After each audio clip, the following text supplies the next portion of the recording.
So it's Friday afternoon, and we've had a little success in camp, and one of the guys had to go home. So it's kind of a slow afternoon, so I jumped into a ground blind here.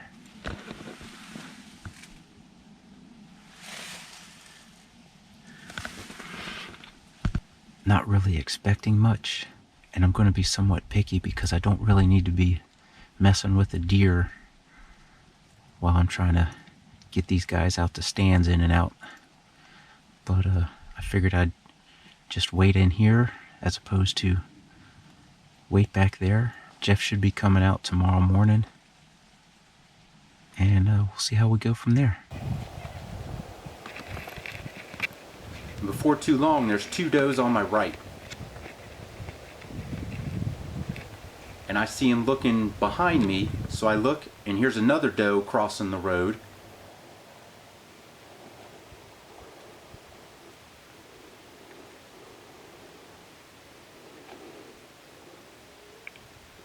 And then she's looking at them.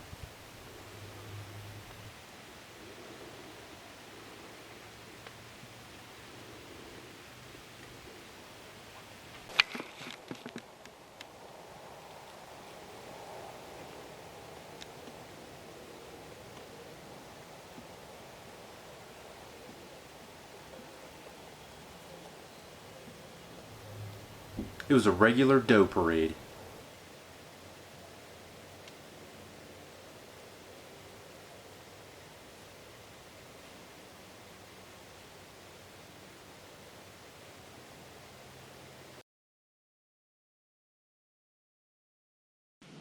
It's Saturday afternoon and I'm up in a tree stand.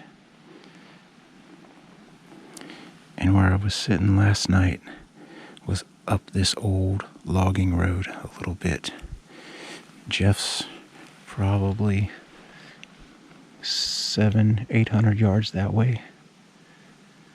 Let's see what happens.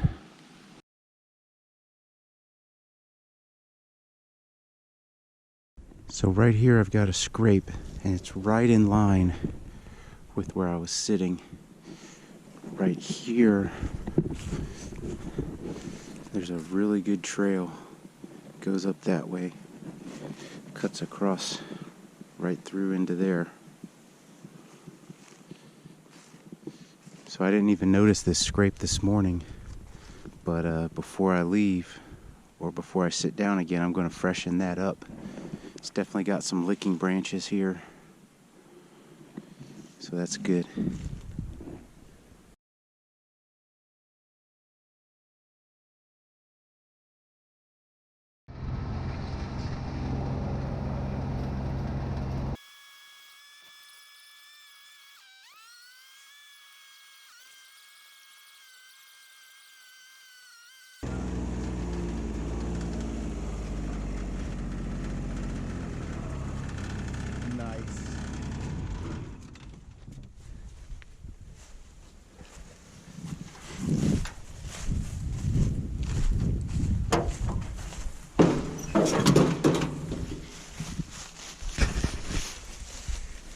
Really worried I didn't get him.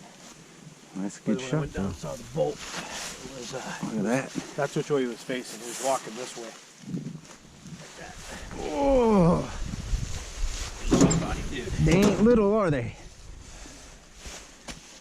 You want to jump? You want me to jump up there and pull him by his antlers?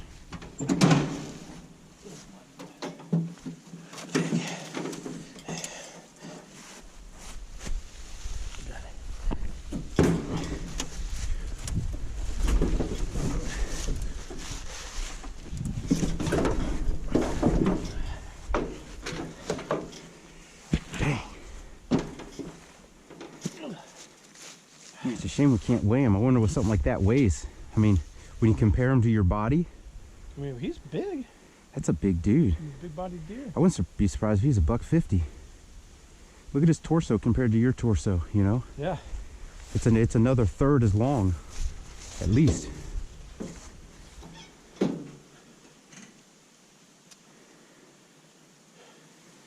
I'll buy that for $1. No pun intended. No doubt. So about noon, I head out to go hunt.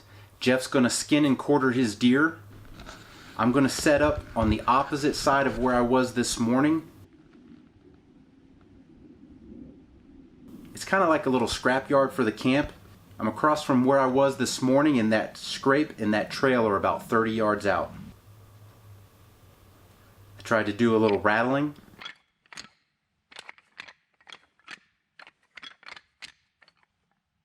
And then with about 10 minutes of legal light left, I hear leaves crunching from something running off to my right. So I thought it was a squirrel, and then they kept coming and kept coming, so I realized it's not a squirrel. And I kind of expected to see a buck pop out with his nose to the ground, but it was a doe.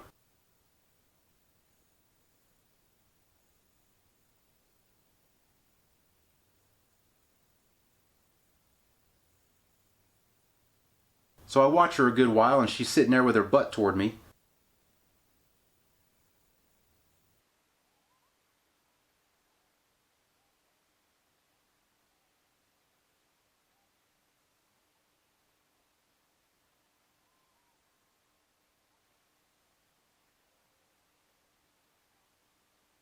Finally she turns, but she's got her front leg covering where I want to shoot. So eventually she steps it forward, and I take the shot.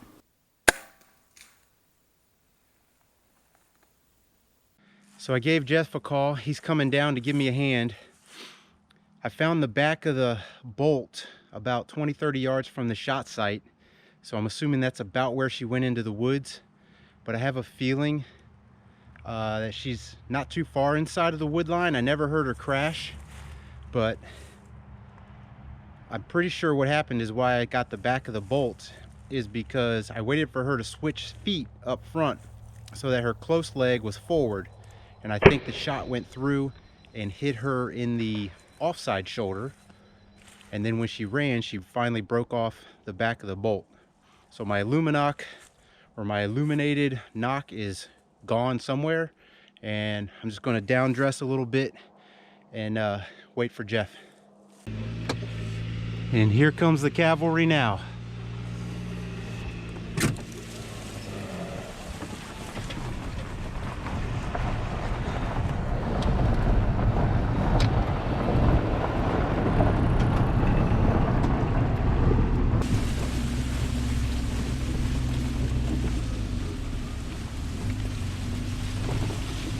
All right, they're gonna run down here too. Get some more light. All right. First off, I apologize for keeping you here. It's always on, like if I have somewhere to go, that's always when you get an off shot. Yeah, I had to wait because it was like this, and then it was like this, broadside. So I waited for it to do that. Oh, gotcha. So it should have went in. I'll show you. I left my ghillie suit right here. Now the thing is, I'm not finding any blood. Where's my ghillie suit? Right here. Okay. So I shot it down at the top end of the clearing right there. And obviously it made it to here. See, I don't think this ever got into the body because I think the backside hit the offside shoulder a little ways. I never heard a crash, but that's uphill. So I don't think she went that way when she went in. I think she's going to turn. She's going to follow the path of least resistance. She's not going to go. I think it's a robe.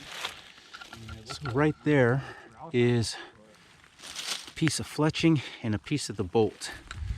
The other one is right there.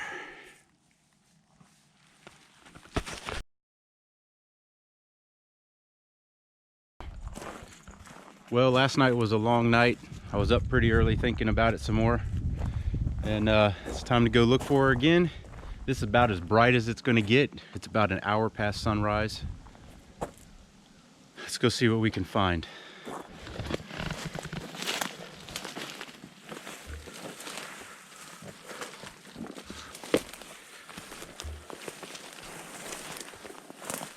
Well, after 2.4 miles in almost 2 hours, we just got nothing. Nothing. The bolt's on both sides of the road. Don't know if she turned left or right. Sounded like left, but that's where we concentrated our search. Probably a 300-yard radius in that direction. All the way to the property line to the south. looked into the neighboring property, you can see at least 30 yards, and most of the time 50 or 60 into the neighboring property. Nothing.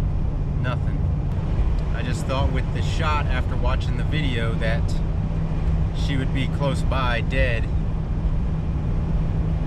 She's not close by. I'm sure she's dead, but she's not close by.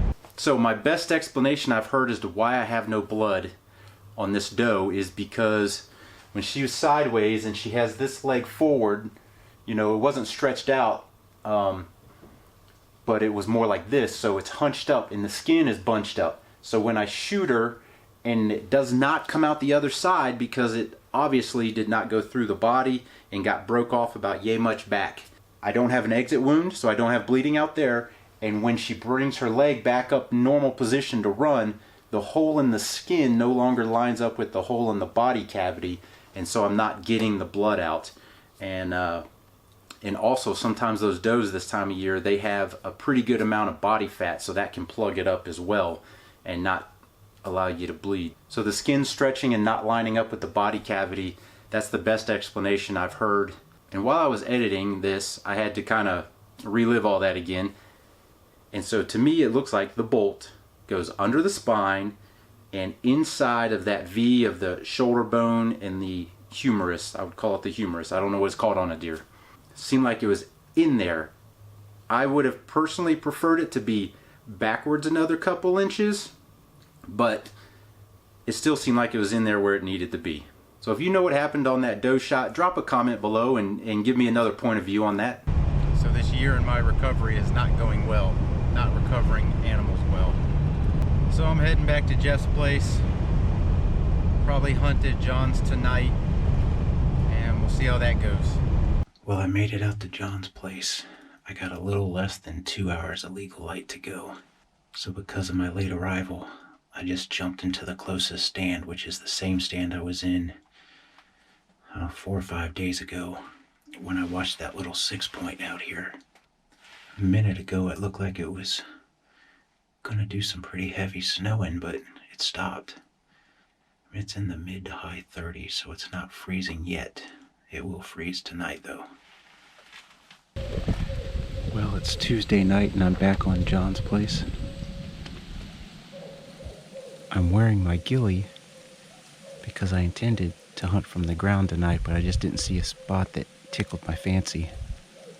Wind's coming out of the west and the sun sets in the west. And so the way I was going to have to set up with the sun in my face, I didn't like that. So this tree stand is in the proximity of where I wanted to be anyway. So here I am. You can hear that hound dog in the back.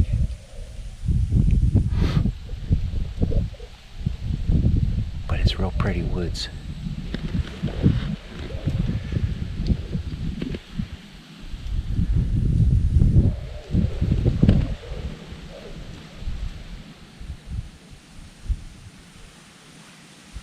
I'm sitting there a while and then I hear leaves crunch off to my left because I was kind of looking off to my right.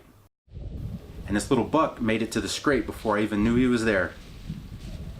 He gave it a once over and then checked out the one I made on the right.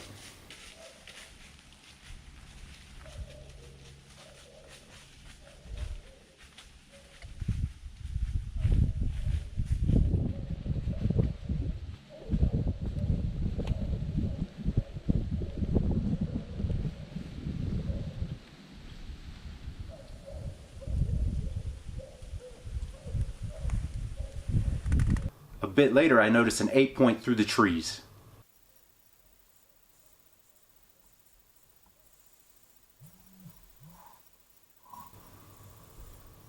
He's coming in real slow, and he makes me watch him a long time.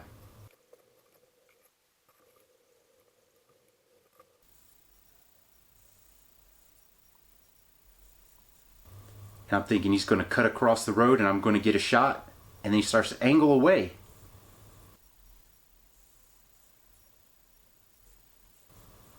I think he's going to leave me here.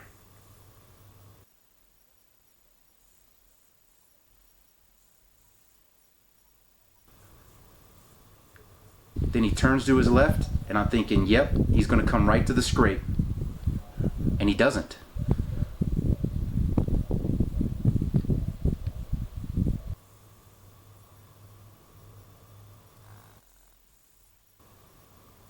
I give him a grunt, but he just ignores me. So I get out of the stand, say goodbye to John, and head toward Bart's place. I figure I get a few hours in me tonight, and that might allow me enough time to get in the stand tomorrow evening. Thanks for watching.